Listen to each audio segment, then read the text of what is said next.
मुख्यमंत्री वारकरी महामंडळामार्फत मानाच्या 10 पालख्यांसोबत येणाऱ्या दिंड्यांना दिले जाणारे अनुदान यंदाही कायम ठेवण्यात आलं असून वारकरी संप्रदायाला यामुळे मोठा दिलासा मिळाला आहे।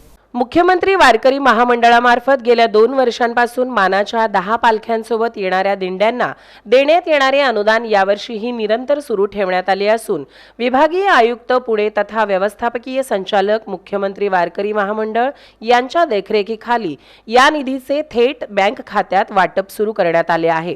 महाराष्ट्र शासनाच्या सामाजिक व न्याय विशेष सहाय्य विभागांतर्गत नव्याने स्थापन झालेल्या मुख्यमंत्री वारकरी महामंडळ मार्फत तीर्थक्षेत्र पंढरपूर येथील आषाढी एकादशी वारी सन 2026 करिता मानाच्या 10 पालख्यांसोबत येणाऱ्या दिंड्यांना दिलासा देणारा अत्यंत महत्त्वपूर्ण निर्णय घेण्यात आला आहे। 2 जुलै 2026 रोजीच्या शासन निर्णयानुसार यावर्षी वारीकरिता येणाऱ्या दिंड्यांना प्रत्येकी 20,000 रुपये प्रमाणे रुपये 2,80,00,000 रुपये इतके वित्तीय अनुदान वितरित करण्यास प्रशासकीय व वित्तीय मान्यता देण्यात आली आहे।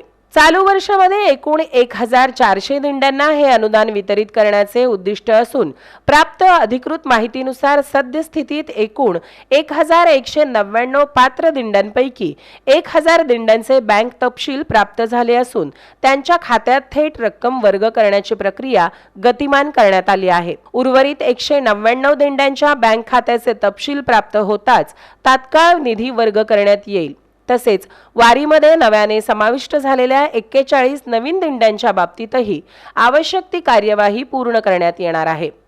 ज्या दिंड्यांचे बँक तपशील अद्याप प्राप्त झालेले नाहीत अशा दिंडी प्रमुखांनी आपले बँक खाते आणि आवश्यक तपशील संबंधित प्राधिकृत अधिकाऱ्यांकडे किंवा विभागीय आयुक्त कार्यालय पुणे यांच्याकडे त्वरित सादर करावेत, जेणेकरून अनुदानाची रक्कम थेट बँक खात्यात विनाविलंब जमा करता येईल, असे आवाहन मुख्यमंत्री वारकरी महामंडळाच्या व्यवस्थापकीय संचालक तथा विभागीय आयुक्त शीतल तेली उगले यांनी केले आहे।